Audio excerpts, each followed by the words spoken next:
हमारी बुद्धि बिना दृष्टांत के कोई भी सिद्धांत को नहीं समझ पाती।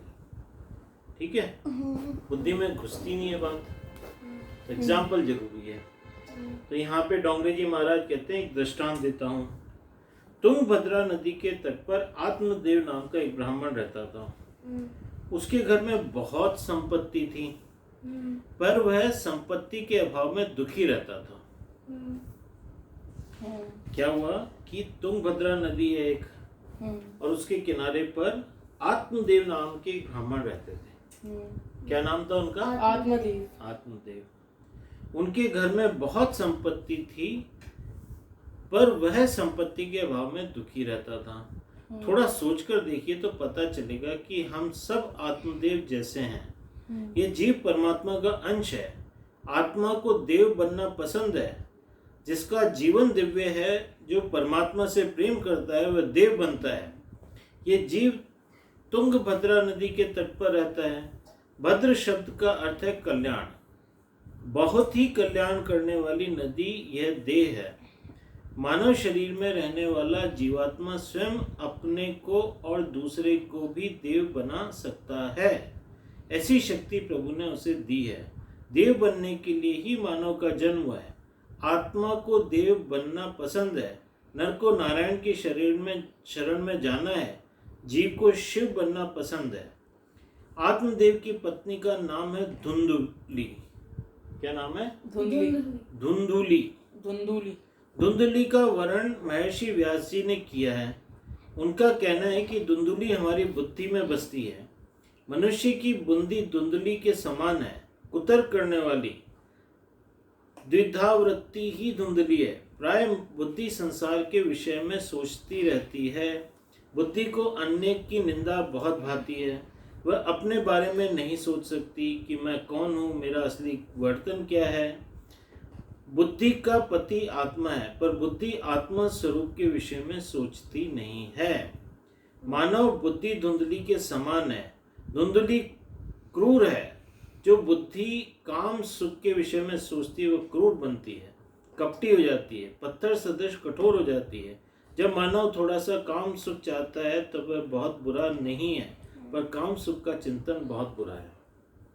देखो अब यहाँ कितनी अच्छी बात कही है डोंगरे जी महाराज ने। क्या बोला उन्होंने कि हमें बिना दृष्टांत के कोई सिद्धांत समझ में नहीं आता है। ठीक है, तो एक उदाहरण देते हैं। तुंगभद्रा एक नदी है और वहां पे आत्मदेव ब्राह्मण रहते हैं। तो हम जो हैं, हम वास्तव में कौन है? आत्मदेव ब्राह्मण है। हमें देव बनना अच्छा लगता है। लेकिन प्रॉब्लम कहाँ आती है? देव बनने के लिए ही हमारा जन्म हुआ है। इन्होंने क्या बोला कि वो ब्राह्मण बड़े ही, उनके पास संपत्ति बहुत थी, लेकिन वो संपत्ति के अभाव में दुखी रहते थे। हमारी हालत भी यही है। हमारे अंदर परमात्मा है। परमात्मा माने हमारी संपत्ति है, लेकिन हम हमेशा भाव में बने रहते हैं। रहते हैं कि नहीं रहते हैं मेरे भाई? ये नहीं है। भगवान के पास सब कुछ है, हमारे अंदर भगवान है, ये हमारे पास कुछ भी नहीं। हमें हर चीज का भाव नजर आता है। मेरे पास ये भी नहीं है, मेरे पास वो भी नहीं है, मैं ऐसे कैसे होगा, वैसे कैसे होगा। तो ये हमारी स्टोरी है। और आत्मदेव की पत्नी का नाम धुंधुली है। अब ये धुंधुली जो है ना, ये कुबुद्धि कहलाती है। जो भगवान की कथा नहीं सुनना चाहते, जो भगवान की बातें नहीं करना चाहते, ये कुबुद्धि कहलाती है। क्या कहलाती है ये? कुबुद्धि। क्यों? इसकी वृत्ति किस में लगी रहती है? बुद्धि संसार के विषय में के बारे में सोचती रहती है। संसार के बारे में सोचना धुंधुली को बहुत अच्छा लगता है। और फिर इसकी क्या है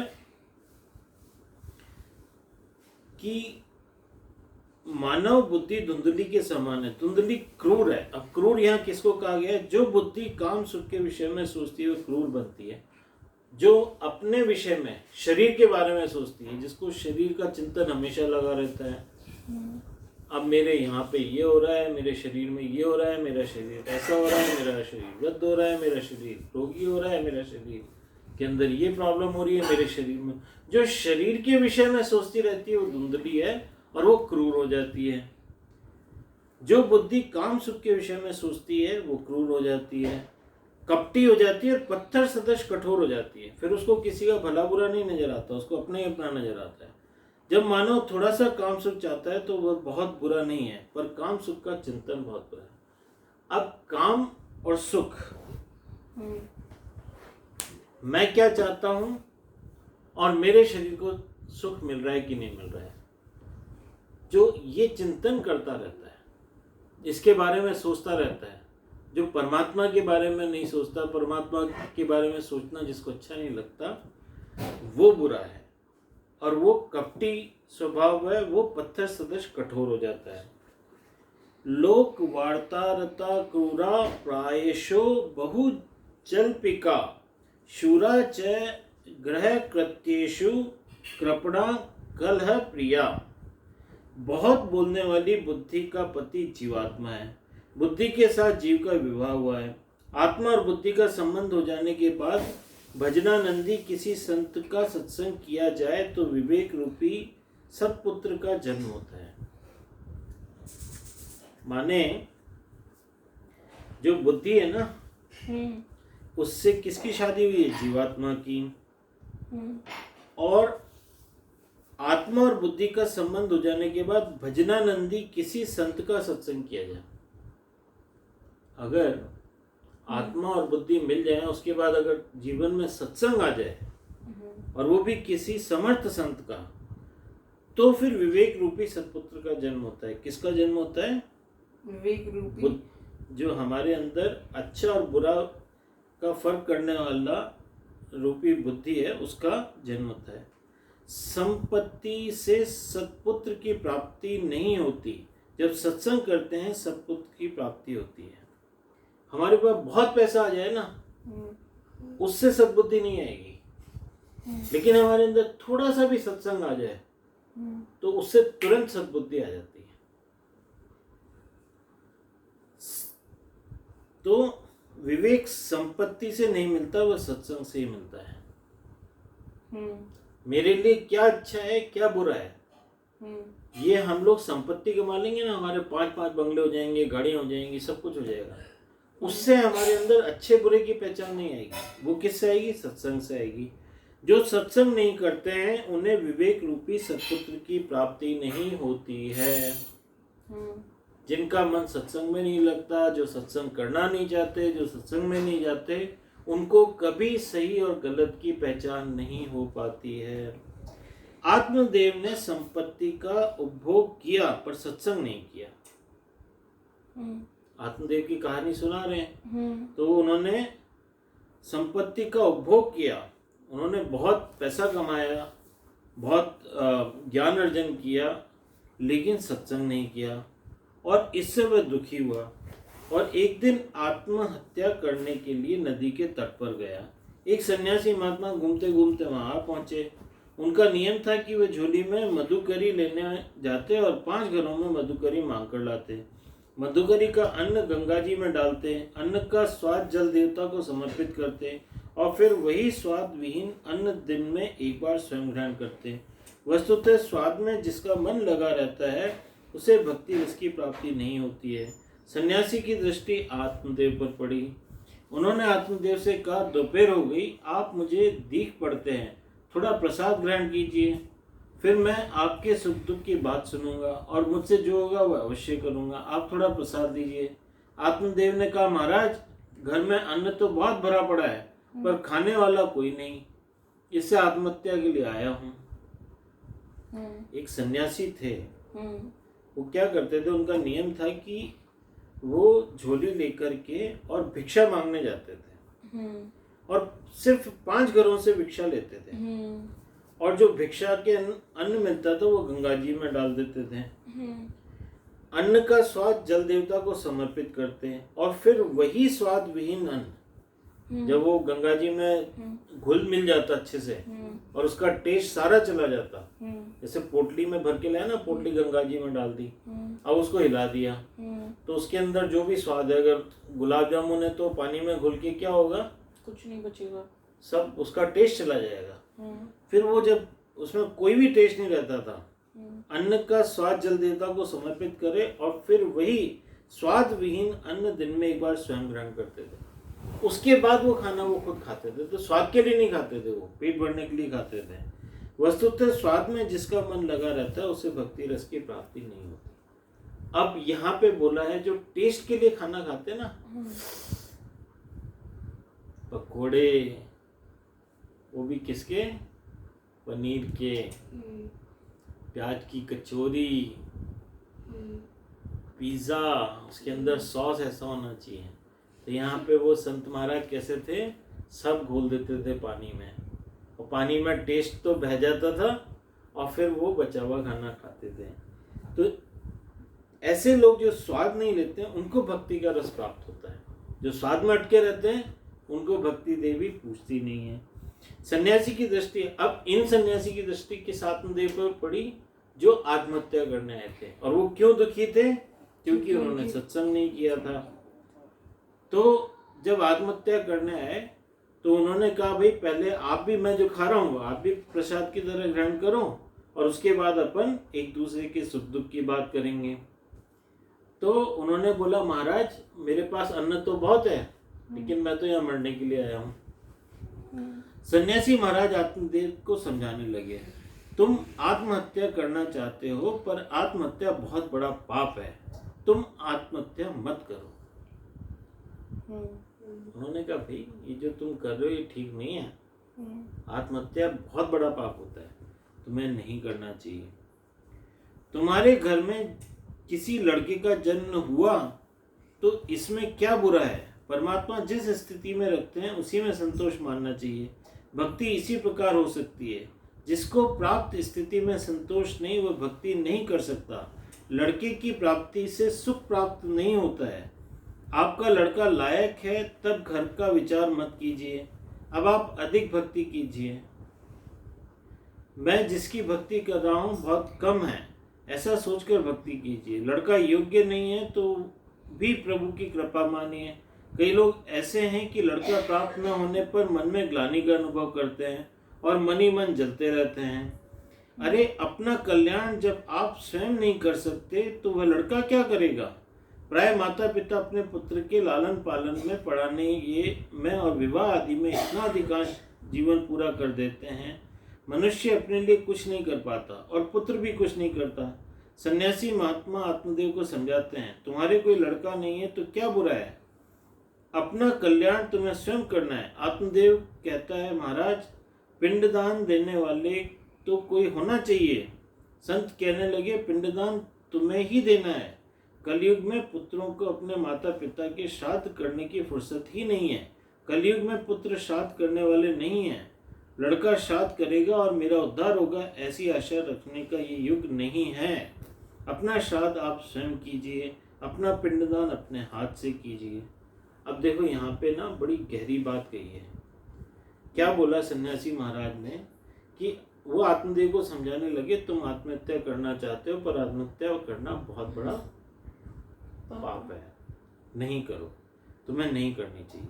अब वो क्यों आत्महत्या करने आए थे, क्योंकि उनके कोई लड़का नहीं था। तो वो बोले अगर मेरे लड़का नहीं होगा तो मेरा पिंडदान कौन करेगा, बाद में मेरा श्राद्ध कौन करेगा। ठीक है, तो उन्होंने बोला भाई इस परमात्मा ने संसार में जीवन में हमें जिस परिस्थिति दी है, जो भी परिस्थिति दी है उसमें संतोष करना चाहिए, उसी के अंदर खुश रहना चाहिए। लड़का होने से भक्ति होगी ऐसा जरूरी नहीं है। लड़के की प्राप्ति से सुख प्राप्त नहीं होता। कई जने ये सोचते हैं कि अगर हमारे लड़का नहीं होगा ना तो हमें जीवन में सुख ही नहीं मिलेगा। तो वो सन्यासी समझाते हैं कि लड़का प्राप्त होने से सुख प्राप्त हो ऐसा जरूरी नहीं है। अगर आपका लड़का लायक है तब घर का विचार मत कीजिए, तब आप अधिक भक्ति कीजिए। अगर सपोज करो आपको कोई लायक लड़का मिल गया, आपके बेटा हुआ लेकिन वो बहुत होनहार है, तो आपको चिंता करने की जरूरत नहीं है, वो सब संभाल लेगा। अब आप भगवान की भक्ति करो और हमेशा ऐसा सोचो मैं जितनी भक्ति कर रहा हूँ वो कम है, ऐसा सोचकर भक्ति कीजिए। और अगर सपोज लड़का योग्य नहीं है तो भी प्रभु की कृपा मानिए। क्यों मानिए? कई लोग ऐसे हैं जो लड़का प्राप्त न होने पर मन में ग्लानि का अनुभव करते हैं। ऐसे बहुत सारे परिवार होते हैं जहाँ पर अगर घर में लड़का नहीं हुआ तो उनको लगता है कि भाई ये तो बड़ी खराब बात हो गई, और मन ही मन जलते रहते हैं और दूसरों को देख करके परेशान रहते हैं। अरे अपना कल्याण जब आप स्वयं नहीं कर सकते तब लड़का क्या खाक करेगा? जो व्यक्ति खुद का कल्याण नहीं कर सकते तो लड़का क्या क्या कर लेगा? प्राय माता पिता अपने पुत्र के लालन पालन, पढ़ाना और विवाह आदि में अपना अधिकांश जीवन पूरा कर देते हैं। जनरली ऐसा होता है कि लोग ना बच्चों की पढ़ाई में, उनके लालन पालन में, उनके विवाह वगैरह में अपना जीवन, अधिकांश जीवन जो है वो पूरा कर देते हैं। मनुष्य अपने लिए कुछ नहीं कर पाता और वो खुद के लिए कुछ नहीं कर पाते, बच्चों के लिए ही अपना पूरा जीवन लगा देते हैं। तो और पुत्र भी कुछ नहीं करता, खुद ने खुद के लिए कुछ नहीं किया और उनके बेटे ने भी उनके लिए कुछ नहीं। सन्यासी महात्मा आत्मदेव को समझाते हैं, तुम्हारे कोई लड़का नहीं है तो क्या बुरा है, अपना कल्याण तुम्हें स्वयं करना है। You have to do something for yourself। आप अपने आप करो। आत्मदेव कहते हैं, महाराज पिंडदान देने वाला तो कोई होना चाहिए। तो संत कहने लगे, पिंडदान तुम्हें ही देना है।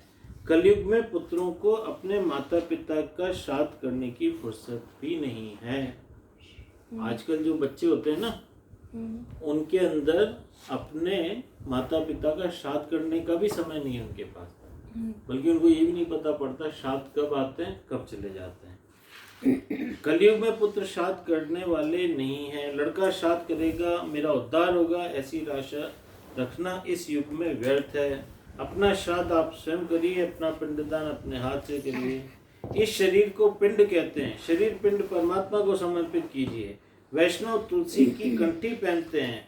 वैष्णव ऐसी भावना रखते हैं कि शरीर मैंने श्री कृष्ण भगवान को अर्पण कर दिया है, ये शरीर परमात्मा का हुआ, भोग के लिए शरीर नहीं है।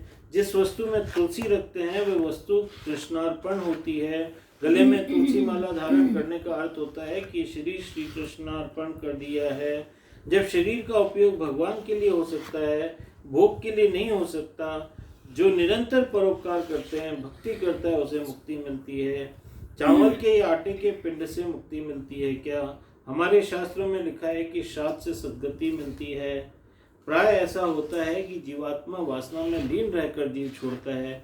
किसी की वासना अन्न में तो किसी की धन में होती है। वासना से मृत्यु बिगड़ती है, उसके लिए श्राद्धादि कर्म करना सद्गति मिलती है, परंतु मुक्ति नहीं मिलती। जन्म मरण के त्रास से जीव मुक्त नहीं हो सकता। जन्म मरण की त्रास से वही मुक्त हो सकता है जिसकी वासनाएं नष्ट हो गई हैं। जीव को स्वयं अपनी आत्मा का उद्धार करना पड़ता है। जीव स्वयं अपना उद्धार नहीं करेगा तो कौन करेगा?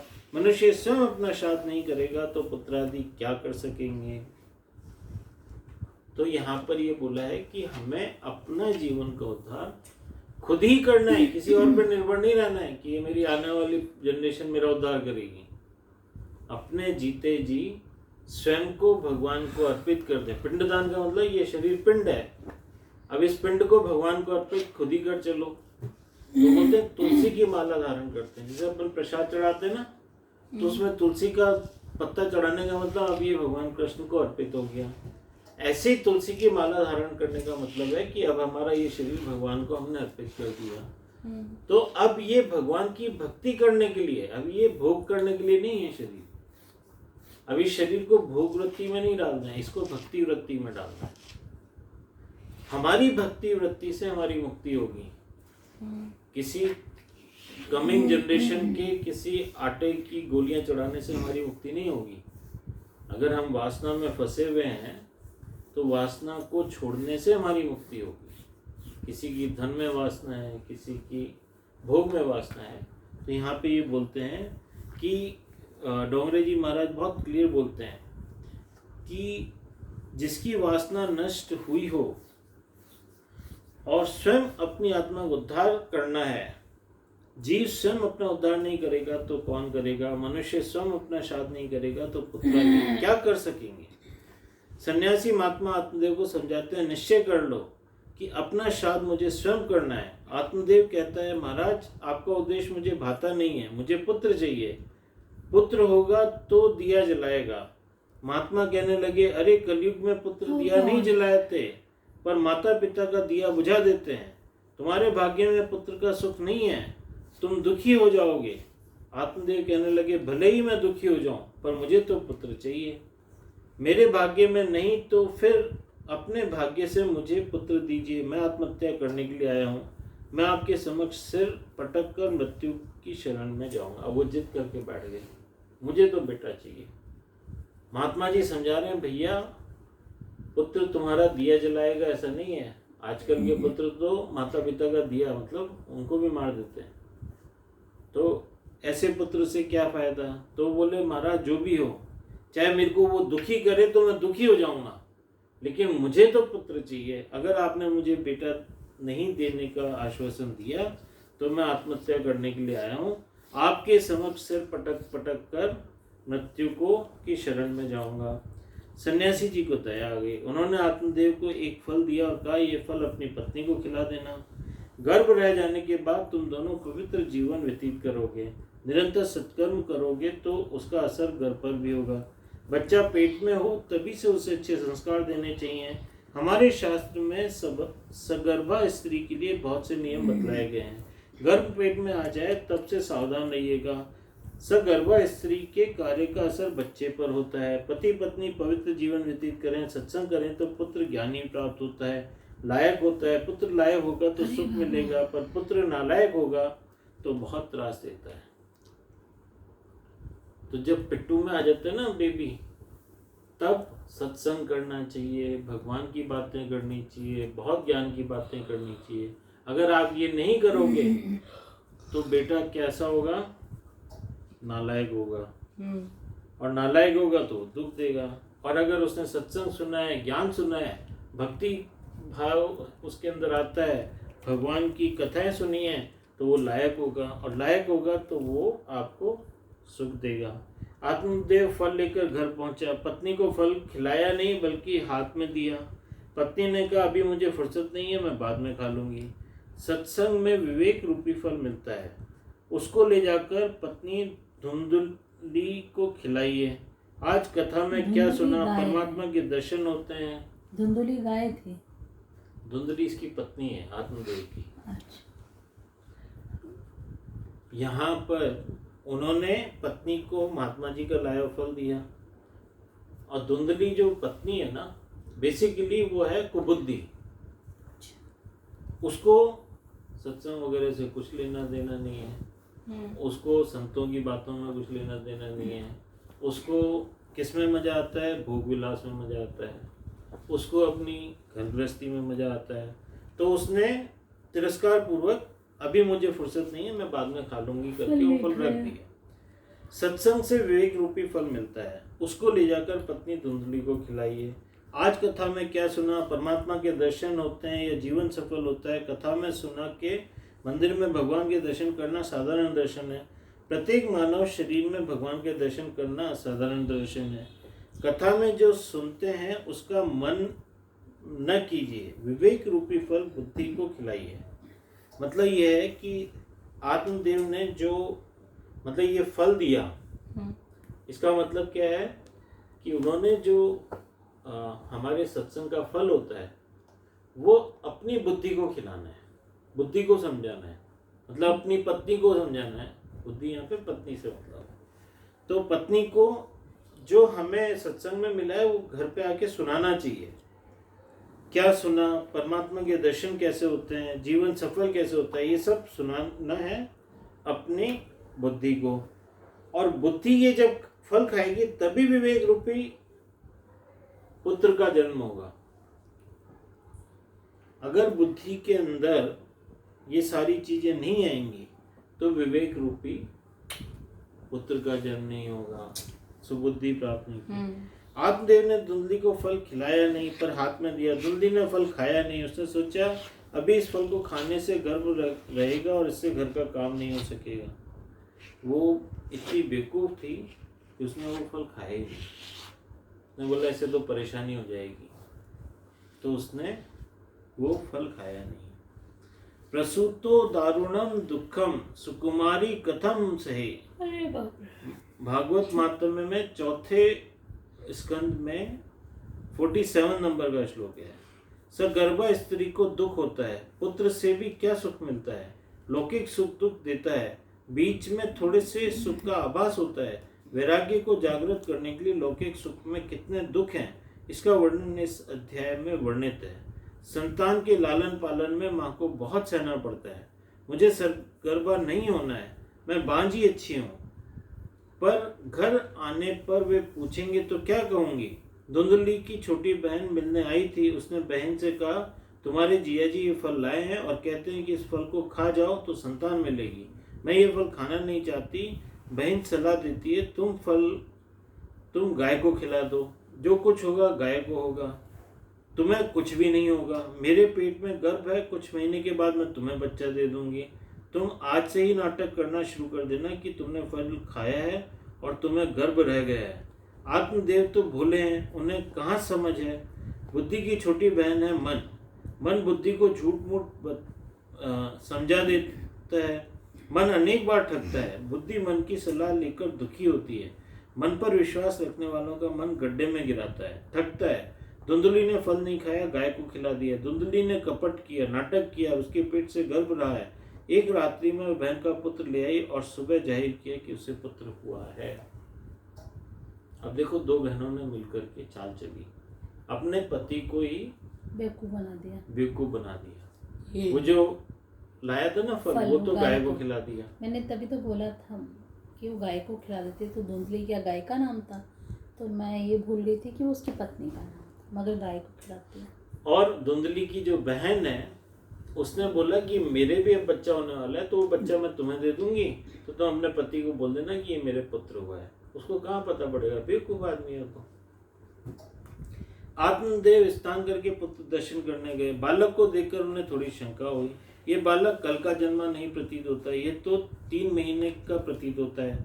धुंधली के जन्म के साथ ही बड़ा हो गया, मुझे जरा भी कष्ट नहीं हुआ। मैं मेरा ही पुत्र है, विश्वास रखिए। मेरा नाम धुंधली है, मेरी इच्छा के अनुसार पुत्र का नाम धुंधकारी रखिए। संत की प्रसादी गाय माता के पेट में गई है। गाय ने बालक को जन्म दिया, जिसका देह मानव सदृश है, कान गाय के समान है। आत्मदेव को आश्चर्य हुआ, सोचने लगा मेरे भाग्य का उदय हुआ है। गाय माता ने मानवी के समान बालक को जन्म दिया। उस बालक का नाम गोकर्ण रखा गया। गोकर्ण महान ज्ञानी हुए और धुंधकारी दुराचारी हुआ। अब 2 बच्चे हुए वहां पे।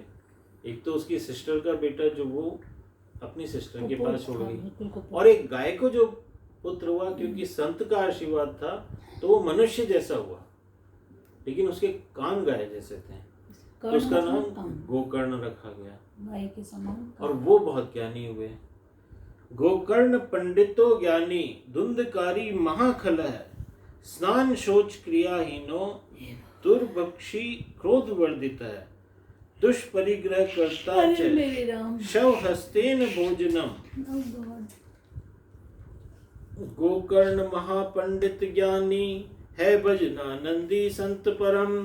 पर ईश्वर धुंधकारी खल है, स्नान शौच से किया अलम। शव के हाथों में भोजन ले, दूषित पदार्थ को करे ग्रहण। वह क्रोध पूर्ण अति पाखंडी है, क्रियाहीन करता न भजन।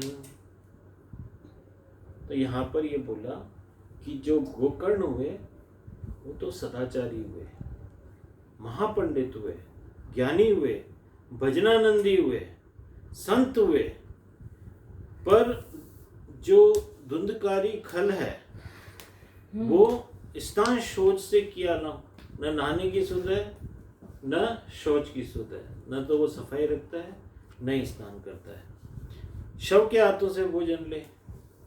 अब वो क्या है, जो मरे हुए जानवर होते हैं ना, उनका वो भोजन करता है। दूषित पदार्थ को करे ग्रहण और उटपटांग चीजें खा लेता है। सब जंक फूड खाना उसकी आदत बन गई है। वह क्रोधपूर्ण अति पाखंडी है और दिखाने के लिए खूब अपने आप को वो बनाता है कि मैं बहुत ज्ञानी हूँ, बहुत महात्मा हूँ, लेकिन सब पाखंड करता है क्रियाहीन, करता न भजन, और भजन कर्म में उसको मन नहीं लगता। बोलिए श्री कृष्ण भगवान की